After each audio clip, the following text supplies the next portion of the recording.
여러분 안녕하세요. 네, 첫 학기 첫 주 다들 잘 보내셨나요? 직장인들은 대답이 없으시지만 학생들은 잘 보냈길 바랍니다.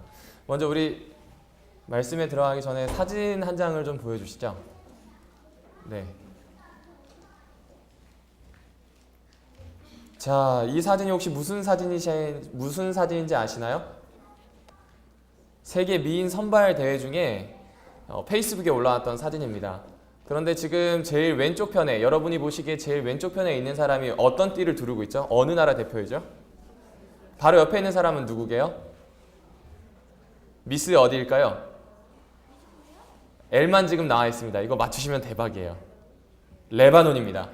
이 사진 때문에 문제가 엄청 크게 됐어요. 지금 이스라엘이랑 레바논은 전쟁 중이거든요. 아주 지금 뼈 깊은 역사 때문에 계속 전쟁 중입니다. 그런데 이 사진 하나 때문에 문제가 크게 되었어요. 이 미스 레바논은 자격이 박탈되었어요. 다음 사진을 넘겨주실까요? 그와 반대예요. 지금 이건 미스 이스라엘 아나스타샤 엔틴 그리고 미스 레바논의 가브리엘 브 라체드라고 하는 이 두 친구예요. 세계 미인 선발대회에 만나서 가장 친한 친구가 되었는데 이 친구들은 테러 위협까지 받았습니다. 1993년도 일입니다. 미스 월드 대회에 참가했던 미스 레바논 가다 투르크라고 하는 사람이 있었어요. 근데 이 사람이 그냥 길을 지나가다가 이렇게 같이 모여있는 게 사진이 찍히잖아요. 공교롭게 미스 이스라엘과 함께 있는 사진이 찍힌 겁니다. 의도적으로 찍은 게 아니라 무엇이라고요? 찍혔어요. 바로 남아공에 있는 요하네스버그에서 그 대회가 열렸을 때입니다. 문제는 그때부터 시작이 됩니다. 이것을 본 온 국민이 분개하기 시작합니다. 왜냐하면 레바논은 이스라엘에게 계속 당하는 나라거든요. 분개하기 시작을 했어요. 그래서 검찰총장이 다음과 같이 이야기합니다. 이 사람 들어오자마자 바로 즉시 소환해서 조사를 하겠다. 만약 조사를 해서 적과 내통했다는 부역 혹은 반역 혐의가 드러나게 되면 레바논 법에 따라 군법 재판에 회부하여서 처리하겠다라고 얘기했어요. 정말로 그 일이 일어났을까요? 일어납니다. 레바논에 귀국하자마자 바로 그 공항에서 검찰 대리인들이 나와서 조사를 하게 됩니다. 2시간 동안 아주 긴 조사가 끝나고 결국에는 무혐의로 풀려나게 됩니다. 이유는 딱 한 가지예요. 누구랑 사진이 찍힌 거예요? 이스라엘이랑 사진이 찍혔다는 거예요. 적국에 있었던 누구와요? 적국에 있었던 그 참가자가 같이 있다가 사진이 찍혔다. 이것이 조사의 원인이 됩니다. 근데 곰곰이 한번 생각을 해볼까요? 만약 미스 이스라엘이 참가하는 걸 알게 되었어요. 그럼 거기에 레바논에서 나온 이 미스 레바논을 보낼 필요가 있습니까? 없습니까? 없습니다. 만약 사진 한 장 찍히는 것 때문에 문제가 된다면 오히려 보내지 말았어야 합니다. 그런데 만약 지금 보내었다면요. 보내서 지금 같이 사진이 찍히게 했다는 건, 아니면 조금 더 나아가서 이 미스 레바논이라고 하는 이 사람이 돌아다니면서 이 가다 투르크가 어떤 나라 사람들과 어떤 사진을 찍더라도 사실 문제가 돼야 합니까? 문제가 되지 말아야 됩니까? 알고 계시는 것처럼 세계 미인 대회, 월드미스 혹은 미스 월드라고 하는 이 대회는요. 이 대회는 인간의 아름다움을 가지고 인류애를 증진시키고 연합하고자 하는 취지입니다. 그렇다면 미스 레바논이 사진을 이렇게 찍혔다고 하는 건 전혀 문제가 되어서는 안 되는 겁니다. 언뜻 보기에는 검찰총장, 이 사람이 굉장한 애국심을 가지고 하는 이야기인 것처럼 보일 거예요. 그러나 실상은 그렇지가 않아요. 실상은 그렇지가 않습니다. 순수한 애국심만으로 체포한 것이 아니라는 이야기입니다. 바로 그 이유는 그 사람의 마음속에 사람에 대한 사랑이 부족했기 때문이에요. 사랑을 지니지 못한 사람은 사람이 만든 문자나 제도의 노예가 되곤 합니다. 또한 동시에 사랑이 없는 그런 곳에는 바른 인격이 있을 수가 없고요. 그런 인격적인 만남이 있을 수가 없어요. 지금 희연이와 제가 만나서 안녕이라고 인사할 때 희연이가 제 배에 와서 이렇게 부딪히거든요.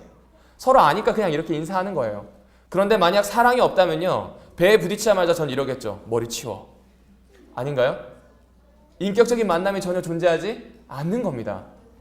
그런데 이러한 사람이 했던 이 행동, 검찰총장이 했던 이 행동은 여러분이 이미 느끼셨겠지만 인류애를 증진하는 것, 연합을 하게 하는 것과는 전혀 상관이 없는 겁니다.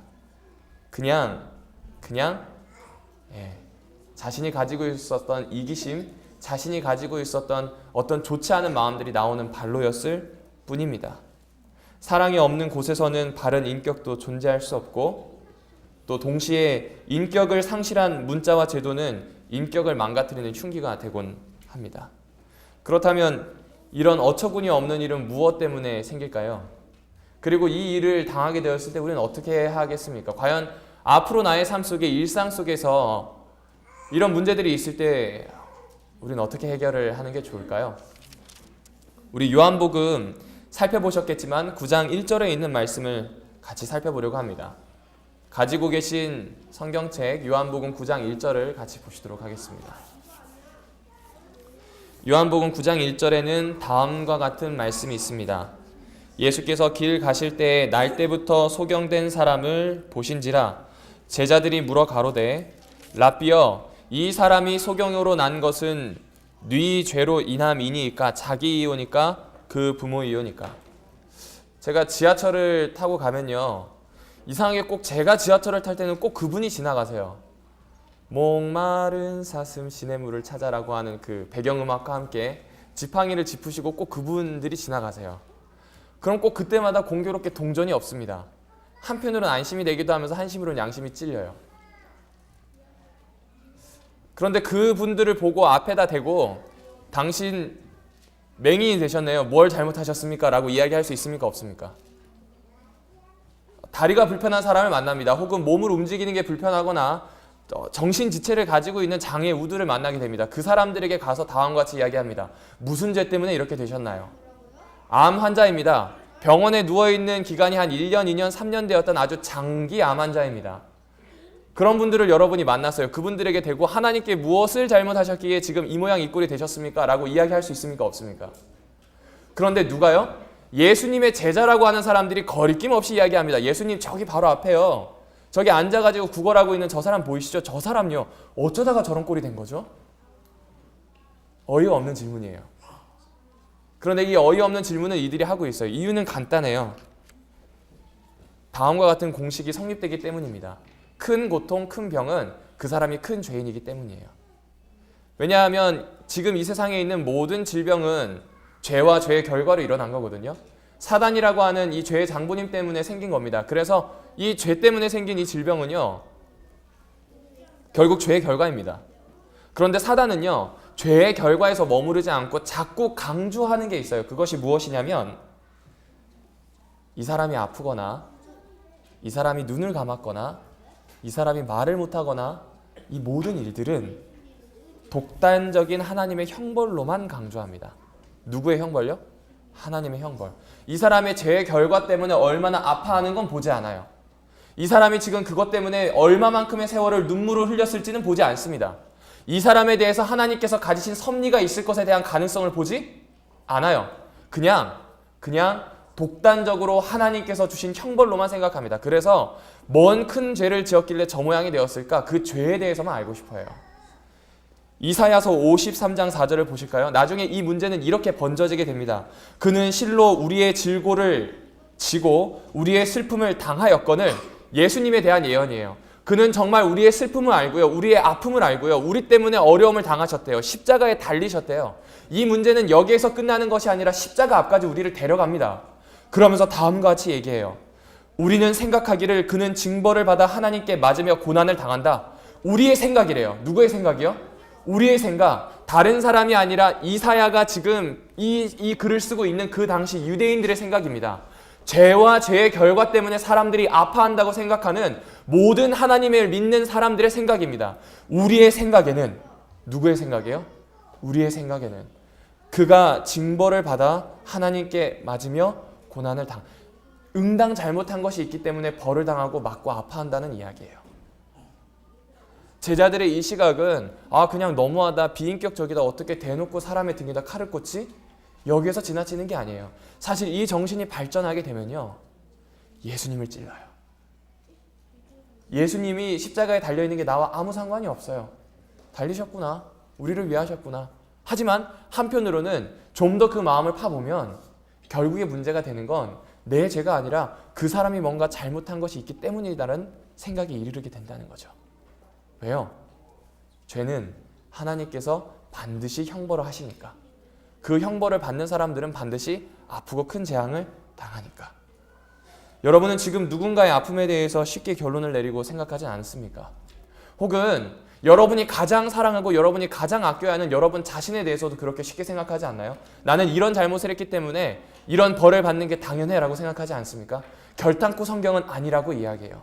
제자들의 시선이 틀렸다라고 이야기합니다. 그 이유는 결국 그 일이 십자가에 달려있는 예수 그리스도를 다시 한번 못 받고 제대로 날이 선 칼을 가지고 다시 한번 그분의 배에 그 칼을 밀어 넣는 거와 똑같다고 이야기해요. 아픔이라는 껍데기, 고통이라고 하는 그 껍데기에 집중하였기 때문에 제자들은 다음과 같은 말을 합니다. 그들이 정말 봐야 하는 본질을 보지 못했기 때문입니다. 등장하는 바리새인들은 어떤가요? 요한복음 9장 16절 같이 보실까요? 바리새인 중에 혹은 말하되 이 사람이 안식일을 지키지 아니하니 하나님께로서 온 자가 아니라 하며 혹은 말하되 죄인으로서 어떻게 이러한 표적을 행하겠느냐 하여 피차 쟁론이 되었더니 예수님이 날 때부터 눈을 감고 있었던 이 맹인에게요 하신 일은 진흙에다 침을 뱉으세요. 잘 반죽을 하셔서 눈에 발라서 실로암 못에 가게 하십니다. 그리고 씻게 했더니 나았어요. 우리가 이미 이전에 말씀을 통해서 잘 알고 있는 내용입니다. 그런데 이 사람들은 나았다라고 하는 것만 보았어요. 더 정확히 이야기하면 낫게 된 이유가 다른 이유가 아니래요. 다른 이유가 아니라 진흙을 이겨서 이렇게 막 반죽을 해가지고 했다는 그 이유에만 집중한 겁니다. 예수님이 왜 그 일을 하셨는지 본질에 대해서 집중하지 않는 거예요. 예수님이 지금 안식일을 어기고 있다 여기에만 집중한 겁니다. 시각이 제자들과 다르지만 결국 이거예요. 혹시 옛날에 이런 거 유행하는 거 아십니까? 제가 알 때에는 그 개신교 기도원에서 이런 걸 많이 했어요. 안수기도 하면 낫는다. 그래서 막 찾아가죠. 사회적으로 큰 문제가 됐습니다. 낫는 사람도 있었지만 낫지 않는 사람도 있었고요. 더 큰 병을 얻는 사람들도 있었어요. 왜냐하면 낫게 되는 그 힘이 안수하는 데만 있다고 생각했기 때문이에요. 옛날에 또 이런 사람들이 있었어요. 밀가루 반죽을 해가지고 붙이면 낫는다. 그래서 막 기도했어요. 왜냐하면 히스기야가 아팠어요. 그때 선지자가 찾아와서 한 것이 뭐냐면 무화과 밀가루를 잘 반죽해서 붙였더니 나았거든요. 어쩌면 지금 이 진흙을 가지고 바리새인들처럼 트집을 잡을 수 있지만 반대로 생각할 수 있지 않을까요? 어느 날 누군가 나타나서 진흙을 바르면 낫는다 해서 모든 피부병과 모든 아픈 데다가 진흙을 바를 수도 있어요. 왜요? 바리새인들과 똑같아요. 지금 이 일이 일어나게 된 본질에 관심이 없어요. 진흙에만 관심이 있어요. 안식일을 어겼다는 것에만 관심이 있어요. 다른 시각이지만 역시 껍데기에 집착하는 겁니다. 기적의 핵심이 아니라 기적의 모양에만 관심을 가지는 겁니다. 예수님이 왜 안식일을 지키지 않았느냐? 그러니 죄인 아니냐? 그럼 죄인이 아니다. 어떻게 이런 기적이 나냐? 이런 얘기만 하고 있는 겁니다. 왜 그럴까요? 서두에서 이야기한 것처럼 사실 그 속에는 무엇이 없기 때문일까요? 사랑이 없기 때문입니다. 사랑이 없는 껍데기, 겉모습에만 시선이 머물기 때문입니다. 하나님과 나와의 관계에 있어서도 안식일을 지키면 해주실 겁니다. 하나님과 나와의 관계에 있어서도 기도를 하면 해주실 겁니다. 묵상하면 해주실 거고요. 선행을 하면 해주실 겁니다. 오늘날에도 모양은 바뀌고 생각은 바뀌었지만 그 모습은 여전히 나의 앞에 있습니다. 다른 사람이 아니라. 결국 사랑이 없는 그곳에는 반드시 분열이 생기죠. 미스 레바논과 이스라엘의 이야기처럼 정말 세계의 연합을 위해서 준비되었던 그 대회는 분열로 이루어지는 보도로 도배를 하게 됩니다. 마찬가지입니다. 이 당시 이스라엘에 있었던 바리새인과 제자들 그리고 예수님 보고 있던 사람들 무엇보다 거기 있었던 소경된 사람 모두에게 분열을 야기하게 됩니다. 사랑이 결여된 그런 사람은 맹목적인 형식과 껍데기의 추종자가 되는 것을 어디에서나 볼 수 있고 우리도 예외는 될 수는 없습니다. 이제 좀 시선을 바꿔볼게요. 그런 시선을 한 몸에 받고 있었던 사람입니다. 편견과 아집, 그의 잘못 때문이라고 날 때부터 늘 들었던 너는 저주받은 아이라고 늘 그런 이야기를 들었던 바로 이 사람 누구입니까? 날 때부터 소경이 되었던 사람입니다. 모두의 시선이 이제 거기에 머물기 시작을 합니다. 그리고 주님께서도 1절에 보면 시선을 거기에 머물게 하십니다. 머물게 하신 이유가 무엇일까요? 3절을 같이 보실까요? 예수께서 대답하시되 이 사람이나 그 부모가 죄를 범한 것이 아니라 예수님은 지금 죄에 대해서 이야기하고 싶은 게 아니에요. 원인을 규명하고 싶으신 게 아닙니다. 그에게서 하나님의 하시는 일을 나타내고자 하심이라. 그에게서 무엇을요? 하나님이 하시는 일이래요. 다시요. 다른 사람이 아니라 누구에게서요? 우리가 잘못된 시각 껍데기만 보고 있었던 그 사람에게서 무엇을요? 하나님의 일이 어떻게 나타나는지를 보여주고 싶으셨다는 겁니다. 그렇다면 하나님의 일은 도대체 무엇일까요? 여러분, 요한복음 6장의 오병이어의 사건 기억하십니까? 예수님이 너무 힘들었어요. 그래서 제자들이랑 잠깐 쉬려고 산에 올라갑니다. 6월절이 다 되었어요. 원래 사람들이 없어야 합니다. 그러나 예수님을 따라다녔던 사람들이 찾아와요. 마침 예수님이 어디에 있을 때요? 산에 있을 때요. 쫓아옵니다. 그리고 예수님이 어디 있는지 계속 두리번 거려요. 예수님이 그 큰 무리가 오시는 걸 보시고 성경은 불쌍히 여겼다라고 표현합니다. 우리는 오병이어의 기적을 통해서 다음과 같은 것에만 집중합니다. 얼마나 많은 사람이 먹었는가? 얼마나 많은 인파가 모였고 얼마나 많은 음식이 양이었는가? 이 모든 삶의 문제를 해결할 수 있는 분이 예수 그리스도니 믿을만하다. 여기에 집중했던 것 같아요. 그러나 다시 말씀을 묵상하면서 제대로 살펴보니 예수님이 그 기적을 일으킬 수 있었던 건 그 기적이라고 하는 큰 틀 안에 그분이 무리를 불쌍히 여기시는 사랑이 있었기 때문이에요. 긍휼히 여기셨어요. 그랬기 때문에 다음과 같은 일을 해내신 겁니다. 그런데 사람들은 어떻게 합니까? 6장 후반부에 보시면 사람들은 황량한 벌판에서 모두를 먹였던 예수님을 억지로 왕으로 삼고자 합니다. 그래서 예수님은 그들을 다 보내고 산으로 도망가세요. 결국 그 발걸음은 도망가다 역시 십자가에 못 박히십니다. 예수님을 왕으로 삼고자 했던 사람들이 십자가에 못 박으라고 하였고요.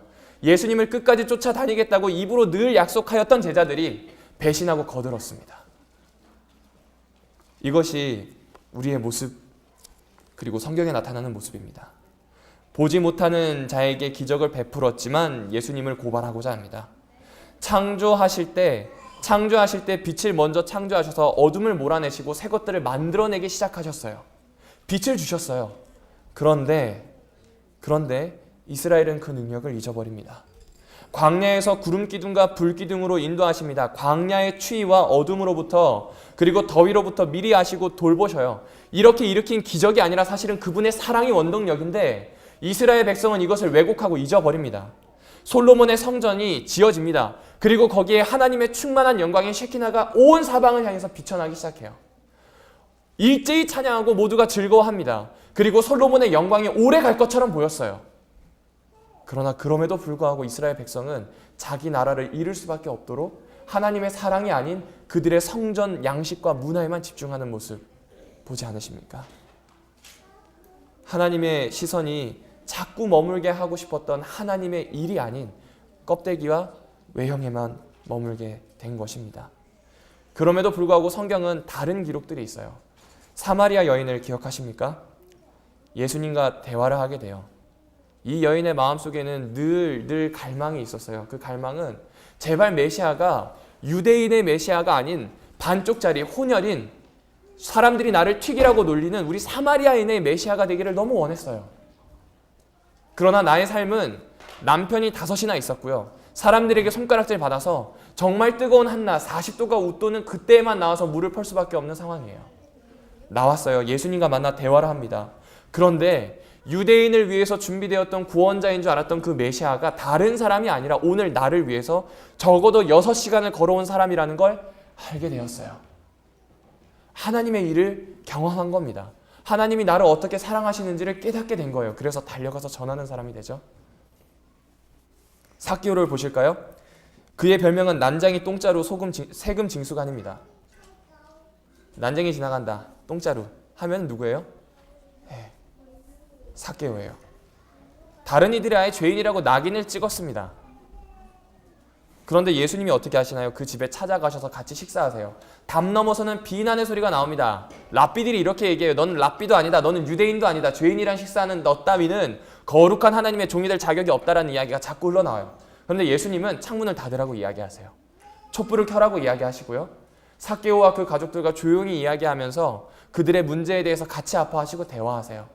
그 사랑이 그들에게 절절하게 전해집니다. 그래서 삭개오 결심합니다. 주님, 제 재산을 딱 반동가리 내서 반은 가난한 사람에게 주고 나머지 반은 제가 혹시 속여 취한 사람들에게 4배씩 갖겠습니다. 회개하는 거예요. 사랑을 깨닫고 바뀌게 된 겁니다. 이들이 이렇게 변할 수 있었던 이유는 하나님의 일을 깨달았기 때문이에요. 자신을 향한 하나님의 사랑을 확인했기 때문에 그래서 새 사람이 될 수 있었습니다. 다시 오늘의 현장으로 돌아와 볼게요. 바리새인들은 그 이름의 뜻처럼 분리주의자가 되었습니다. 하나님과 사람 사이를 내고 있어요. 사실은 사람과 사람 사이도 내고 있어요. 부모에게 이 아이가 정말 눈뜬 사람이 맞는지 이전에 소경이었는지까지 묻게 됩니다. 부모와 자식 간의 관계만저도 갈라내고자 하는 이 어마어마한 일을 누가 해요? 바리새인들이 해요. 그럼에도 불구하고 오늘 소경에게는 믿음이 있었습니다. 그래서 다음과 같은 질문에 제대로 대답해요. 너는 이 예수를 누구라고 하느냐라고 하는 이 바리새인의 질문에 소경은 다음과 같이 대답합니다. 아직 메시아라고 하는 사실은 배우지 않아 잘 모릅니다. 그러나 선지자이십니다 라고 당당하게 이야기해요. 그 어머니와 아버지도 거부하였고요. 다른 사람들도 시시하였던 이 이야기를 누가 이야기해요? 소경은 정확하게 이야기해요. 어떻게 그럴 수 있을까요? 이미 살펴보신 것처럼 하나님의 일이 그에게 일어난 거예요. 지금 그가 눈을 딱 떴어요. 눈을 뜨기 전에 예수 그리스도를 본 게 아니에요. 예수님이 그를 먼저 보시고 찾아왔어요. 눈을 감고 이 어두운 상황에서 어떻게 해야 될지 모릅니다. 어쩌면 지금 저는 눈을 감고 있을 때 빛이라도 느끼고 있지만 이 사람은 빛도 느끼지 못하는 캄캄한 암흑이었을지 몰라요. 바로 그 상황이에요. 바로 그 상황이에요. 그 상황에 예수님이 눈을 뜨게 해서 딱 보게 돼요. 사랑하는 나의 가족을 보게 됩니다. 사랑하는 나의 친구들을 보게 되고요. 거리를 보게 되고요. 하늘을 날아다니는 새들, 지나가는 바람의 냄새를 이제 눈으로 볼 수 있을 것만 같아요. 지금 보고 있는 한 가지가 다 하나님께서 나를 사랑하신다는 증거로 받아들여지기 시작합니다. 그래서 그는 속에서부터 용솟음 치는 그 사랑에 반응하기 시작해요. 사실 오늘 이 말씀을 준비하면서 저에게 가장 힘들었던 내용은 나는 과연 하나님의 사랑을 받고 있는 사람인가? 나는 과연 하나님의 사랑을 받아서 이 자리에 세워진 사람인가? 라고 하는 이 질문이 하루에도 수도 없이 저를 괴롭히기 때문입니다. 여러분은 어떠하신가요? 그런데 말씀을 준비하면서 묵상하면서 보게 되니 이 소경이 겪었던 경험을 사실은 저도 하고 있음을 발견하게 되었습니다. 동시에 오늘 앉아 계신 우리 어린이, 학생, 청년, 모든 청소년 예배 식구들도 경험하고 계심을 알게 되었어요. 불쌍히 여기셔서 눈을 열게 하고 보게 하셨던 것처럼 오늘 혹 보지 못하고 있다면 우리의 눈을 열어 보게 하고 싶어 하시는 하나님을 발견하게 되었어요. 사실 제가 요즘에 학생들과 성경 공부할 수 있는 기회가 많아져서 너무 기분이 좋습니다. 지금 뒤에 친구들이 찾아와 있는데 오늘 침례를 받는 오서연, 김효정 친구가 우지민 전도사님 뒤에 있습니다. 이 두 친구들과 성경을 공부하기 시작을 했습니다. 그런데 이미 아시겠지만 저는 여자친구들과 이렇게 앉아서 성경을 공부하는 게 쉬운 일이 아닙니다. 정말 어렵습니다. 정말 기도하면서 열심히 했던 것 같아요. 저도 모르게 막 주저리 말을 하는 걸 어떻게 해달라고 막 기도하면서 했거든요. 그리고 이 친구들에게 성경 공부가 맞춰져 갈 쯤 이야기했습니다. 얘들아, 너희들이 성경 공부하면서 가장 얻게 된 큰 변화는 무엇일까? 이 친구들이 다음과 같이 대답했어요. 마음이 차분해지는 것 같아요. 하나님께서 저를 사랑하시고 우리 친구들을 사랑하신다는 작은 증거를 보여주셨어요. 태교원을 자주 방문합니다. 매주 목요일에 가거든요. 거기에는 아직 성경을 공부하진 못하지만 마음을 열기 위해 찾아가는 2명의 학생이 있어요. 그 친구들을 방문할 때마다 늘 방문하는 시간이 퇴근 시간입니다. 아시는 것처럼요. 퇴교원에 가서 주차하기란 하늘의 별 따기입니다. 그런데 약속한 시간에 들어가지 못하면 이 사람의 마음이라는 게 이렇게 점점점 접히게 된다고 표현하잖아요. 타이밍을 놓치면 안 돼요. 그래서 아무리 일을 정리하고 빨리 가도 늘 6시 그쯤 가는데 기도하면서 늘 운전해요. 주님, 주차자리 하나만 꼭 주시라고요. 그럼 희한하게 그 동 바로 앞에 주차자리 하나가 나요. 단순한 주차 공간이 아니에요. 거기는 하나님께서 나를 사랑하신다고 이야기하시는 삶의 현장이에요. 여러분은 어떠하십니까? 삶의 현장에서 이렇게 주님의 사랑을 확인한다면 소경이 눈을 뜬 것처럼 우리에게도 변화가 찾아오지 않겠습니까? 우리의 삶을 앞으로 그렇게 만들어 보길 원하지 않으십니까? 이 안식일 하나님께서 지금 보는 그것을 통해 사랑한다고 저와 그리고 앉아있는 우리 모든 청소년 예배 식구들에게 말씀하십니다. 지금 나와 함께 하시는 하나님의 사랑을 주목하길 원합니다. 아니, 주목하십시오. 그것만이 새로운 인격과 생명으로 다시 살 수 있는 길입니다. 여러분, 지금 여러분은 무엇을 보고 계십니까? 오늘 이 질문과 함께 일주일 동안 하나님께서 나에게 보여주시는 것을 찾게 되는 귀한 결심의 시작이 오늘이 되길 원하며 말씀을 마치도록 하겠습니다.